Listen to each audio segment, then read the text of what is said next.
Hello from Race Control in Alicante, 1300, so time for another daily live update on what an unbelievable last 24 hours we've seen on leg 10. The fleet have been racing past the Irish coast. Team Axonabel held the lead early on with Team Brunel just a few miles behind them, but now it is the turn of the powerhouse. The Spanish boat Mafre have charged forward and are currently sitting to the north of the pack in a very strong position indeed. Joining me in the studio here in Alicante, I've got Conrad Coleman, and we're going to be looking at the weather, we're going to be looking at the tactics, plus hearing from the sailors themselves. Also, we've got a competition that we're going to launch today. It's only going to run for 24 hours, and more details about that at the end. But first of all, let's start with Mafre, because yesterday they were not in a very good shape. Just take a look at how quickly their story has changed. If you've been following us over the last 24 hours, you'll know that we've had the helicopter out there following the fleet. When we did, they were down in 6th, 5th place. But as the fleet started to make their way through the tide with a few tacks, Mafre started to push up. Then it got on to reaching, and they've really charged ahead. Skipper Xavi Fernandez, very pleased about the way things are going so far. Well, it looks that way, yeah. It's been very tricky since the start, as I'm sure you are being able to see, and you know, last night was a little bit the same. Upwind with J1, quite a good wind, and very tricky. You know, the routing said to keep going straight, and you know, we had a big shifts, and we had to do a few tacks, and now we're looking okay for the moment. We are a little bit nervous, of course, because we have to cross the ridge, or the ridge has to cross us, and of course the first one going out from there is going to be looking very good. So, you know, we're trying to food as much as possible, go quick over the fleet so we can gain a bit more west and gaining bearing right now. So happy to be here up north, and you know, looking good, but very nervous, to be honest. For those of us watching from the shore, how far out can we expect the fleet to sail away from Ireland? How far into the ocean are you going to go to find the breeze? Well, as I said before, it's the ridge, the high pressure, which is going to cross us. So we have to keep sailing towards it till we find the new breeze. Right now we are about 80 miles from the coast, and I think it's going to make more than 100, maybe 120 miles to find this new breeze and start heading north. Xavi Fernandez describing, well, what we are seeing, the fleet heading further off the coast to try and find that breeze. Mafre at the moment, they are with Team Axonabel just to the northeast of the rest of the boats. Conrad, what's the breeze? What's the situation that they're experiencing right now? Well, it's very complicated, and indeed it's changing all the time. So I can give you a little snapshot right now. The wind at the moment for Mafre, well, it looks like 2 knots of wind, so not quite a hurricane, and they're getting wind from about sort of here for Team Mafre. Sorry, I'm terrible at finger painting, even after all of this progress. Let me try that again. So they're getting wind just a little bit south of east, so basically there. For Axonabel, well, they're getting basically pure southerlies, so even in just a few hundred meters, it seems, in between these two boats, there's a big difference. Okay, well now let's talk about the rest of the pack, because as Xavi Fernandez was saying, he's pretty nervous, and this is why he is nervous, because down to the southwest, we have got Vestas 11th Hour Racing, Team Brunel, Turn the Tide on Plastic, Dongfeng Race Team. They're all charging up from here, and this picture's changed in the last, 20 minutes or so? Yeah, dramatically. Just as we were preparing to go on air, it's all changed. Basically, I was ready to draw arrows coming in from all sorts of different directions because that's what it was doing, but now the story is very different. This pack here, down in the south, has got the new breeze, and they are pretty consistently getting the new wind on the other side of the ridge, basically a southwesterly. So frankly, they're off to the races. And this has been what they were waiting for. It's been a very tough last few hours for Vestas 11th Hour Racing and the rest of the group as they've been waiting for this breeze. And Stacey Jackson gave us a little bit of an update right when they were in lockdown, waiting for any gust of wind. It's an ultimate game of snakes and ladders out here. We've had countless numbers of lead changes, and certainly the positions right now are sort of up for grabs. It's all pretty calm conditions, you know, which we're enjoying because soon they're not going to last all that long. How much contact do you have with the other boats around you? Are they in visual range? Can you see what the the other players are up to? Yeah, absolutely. We can see everyone except for Scallywags. Brunel's just sort of forward and to windward of us. Dongfong, Mapfrey and Axo are just out on the horizon, a beam of us, and D's just behind us. So everyone close enough that you can see them, but I'm wondering, are they close enough that you're all in exactly the same conditions? Have you seen anybody get a little edge? No, everyone's in the exact same here. You know, someone will get the gust before the other boats, and you know, you think you're off, but it all sort of swings and roundabouts right now for everyone. Well, that was only a short while ago, and how much has that changed? Because as Stacey Jackson said, turn the tide on plastic, they're just behind us. Well, not anymore. Dee Kafari up into 5th place with Vestas 11th Hour Racing, now down into 6th. So, Conrad, we've got these two groups. There's not a lot of miles between them. As Stacey Jackson was saying, it's visual range across all these front runners, but it is a very different picture from boat to boat. That's right. From the top to the bottom, Mapfrey to all the way down to Vestas 7th Hour Racing. It's about 6 or 7 miles out on the water, and just incredible to see such diversity. And the reason for that is, if we can sort of zoom out and look at the big picture here, is because they are coming to the end of the passage of the ridge. Now, in the ridge here, the ridge of high pressure, it's known for the fact that it has no wind in the middle of it, in this zone in here. But then if we look at the satellite image, one of the tools that the navigators use on board, then we can perhaps see that these are the images that the navigators are actually downloading. And it's a little bit complicated, but basically we've got Ireland over here, but in the middle we've got this zone of black and black sort of in here. Now these areas are black because they're seen from a satellite from way up high and there are no clouds in them. Whereas in contrast we're seeing lots of cloud mass in here and lots of cloud mass in here. Now the way that we interpret this sort of crazy Pollock-esque modern art piece is that you can draw the axis of the ridge through the center of the black zones. So with the boats here and that axis of the ridge now behind them, then we expect them to be getting the new breeze from the southwest, from the south and the southwest coming from this direction. And just in the last few minutes, that's what we have seen coming together in that southerly fleet. So it looks like it's been more important to be sailing in this direction to get to the new wind rather than sailing in this direction, which is actually where the racecourse is.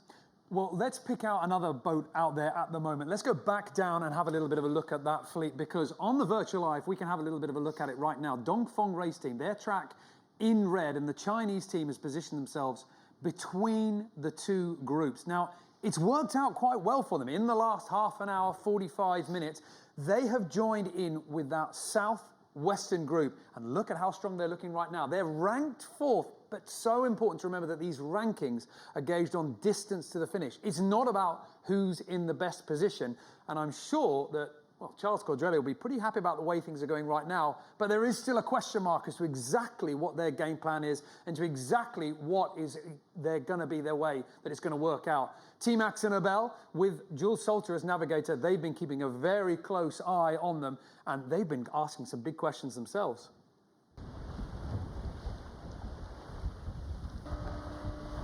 Depends who he's trying to beat. Do I need to beat Brunel? Do I need to beat Mapfrey? Do I need to beat everyone? He might just be thinking, if I'm in the middle, I know I'm the fastest boat at reaching in most conditions, so he thinks he is. Yeah. We got him. Give him a surprise. Not the fastest Volvo boat ever, though.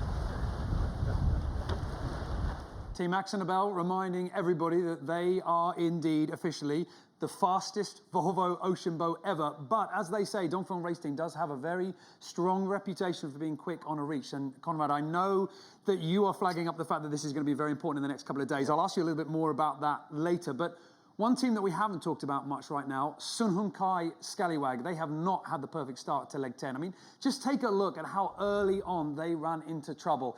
They slipped off the breeze, and the distance between them and the rest of the pack just grew and grew, nearly 100 nautical miles at one point. David Witt, though, dug in his heels, halted that hemorrhage of miles, and they have been able to claw themselves back in. And now they get the feeling they're very much back in the hunt. We're only 13 behind. We picked up another 10. And we're only 7 miles behind Turn the Tide. And Vestas. And Brunel. Should be able to almost see them. We've got a tricky transition to come, so hopefully we can do okay out of that and be fully back in the hunt.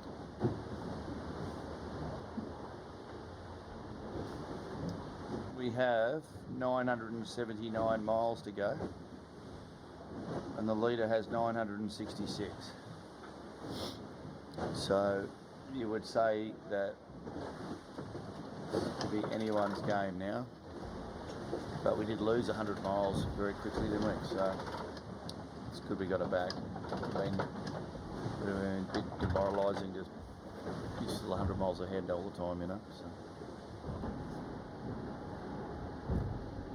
David, we're acknowledging good progress from him and his team over the last few hours, but also aware that big changes can still happen out there on the race course. So that is where the fleet are right now. And let's take a look at how this is going to affect the scores. And to do this, we're going to use the potential points calculator. This is on the website. This is something that you can do yourself. You go on to racing. It's down there on the right-hand side. And in fact, it's also on the app. Let's move the boats into their position that they are right now on leg 10. And then this page on the website is going to do all the mathematics for us. So we've got Mafre in the lead. We need to put Team Axonabel. They're up in second place. Vestas 11th Hour Racing. They're down in 6th, I think. Turn the Tide on Plastic. Okay, so now we've got the boats in their relative position. Let's see what effect that makes to the scores. Well, it puts Mafre on their overall ranking up into first place, 67 points. Dongfeng Race Team, they go into second place on the overall ranking, 64 points, 3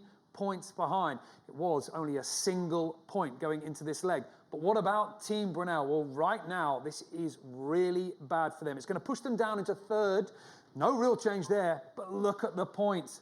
9 points difference between Team Brunel and Mafre. It was only 3 between them and the top of the leaderboard. Now it's a huge change.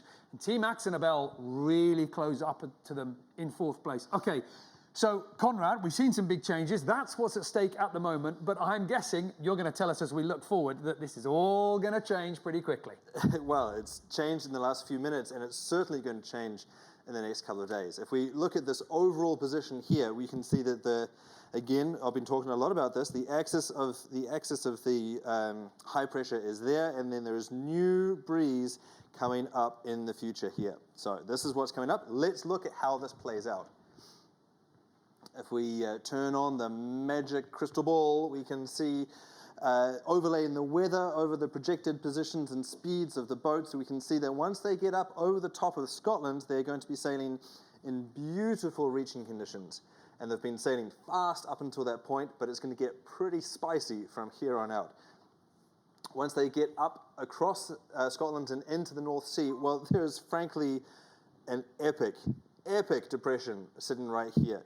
That the middle of this depression is 970. Now, for you weather geeks out there, that is a bomb of a system. This is a combination of 2 depressions that have come together to make one massive headache for the Volvo Ocean Racing sailors. Because in here, in the North Sea, they're going to be reaching in 35, 40, maybe gusting 50 knots. So it's going to be, well, who wins is going to be the person who dares the most, because it's only a short hop from there to Gothenburg. And with a light airs finish at the end, they're going to need to create as much space between them, but whoever wants to win this needs to create as much spaces between them and the rest of the fleet as they can, because it's going to be another tricky finish. And this is where Dongfeng Race Team's reputation for being a fast-reaching boat is going to really kick in here. Jules Salter was saying it a moment ago. You were flagging it up at the top of the show as well. Keep your eyes glued on that final bit of progress. But before then, we've still got to see the last of the ridge. We've still got to get these boats underway, back on course to Scotland. So it's anybody's guess as to who's going to be leading tomorrow. So we thought we'd put this to you. The question is, at 1200 UTC tomorrow, who's going to be in the lead? We're going to open this up to a competition. This is going to be the prize that you can win. We've got a signed poster of the Finnish city, The Hague, for this edition of the Volvo Ocean Race. Every single one of our skippers has signed it. This could be yours.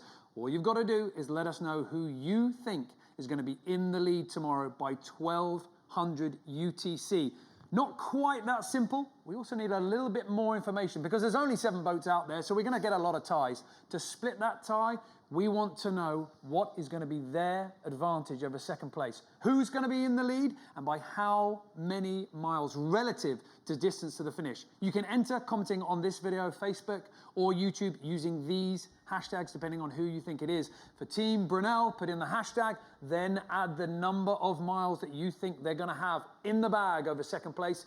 Team Axel Nobel, we've seen them doing pretty well before. Dongfeng Race Team, they're doing nicely at the moment down there in that southwestern group. Or Mafre, they've certainly been on the charge over the last 12 hours for sure. And Sononkai Scalawag, the boats that pulled back the biggest number of miles so far in this leg and turned the tide on plastic, very much in the game right now, overtaking this boat here, Vestas 11th Hour Racing. Let us know in the comments on this video on Facebook or YouTube. You can also, your final chance to entry is the quick fix in the morning, but that is it, because at 1200 UTC tomorrow, we will know who's in the lead. We will know how many miles they have in the bag over second place, and we will know our winner, and we're going to announce it at 1300 UTC on the Daily Show tomorrow. There is so much going on the water right now. We have 2 final legs of this Volvo Ocean Race to see completed. And the points are certainly going to come down to these last few moments in this edition of the race. The top 3 skippers know exactly what's at stake. It's tense and tight at the top, with only 3 points separating the top 3 boats. Let's hear from the skippers about this exciting finish into Gothenburg and then The Hague. No, it's all about these last 10 days. We don't know who's going to win. 3 boats can win. Probably the most important week for most of us in our career. I think we're on a roll, and we actually turned this campaign around and came from being complete outsiders, actually became contenders. We know in inshore races a lot of things can happen. We're the guys who've got nothing to lose. We're the comeback kid. The other guys have more pressure on than us. These short legs are much harder than the long ones. Not much slip coming for sure. Right now the next leg is probably the most important one. And whoever wins is going to start looking strong.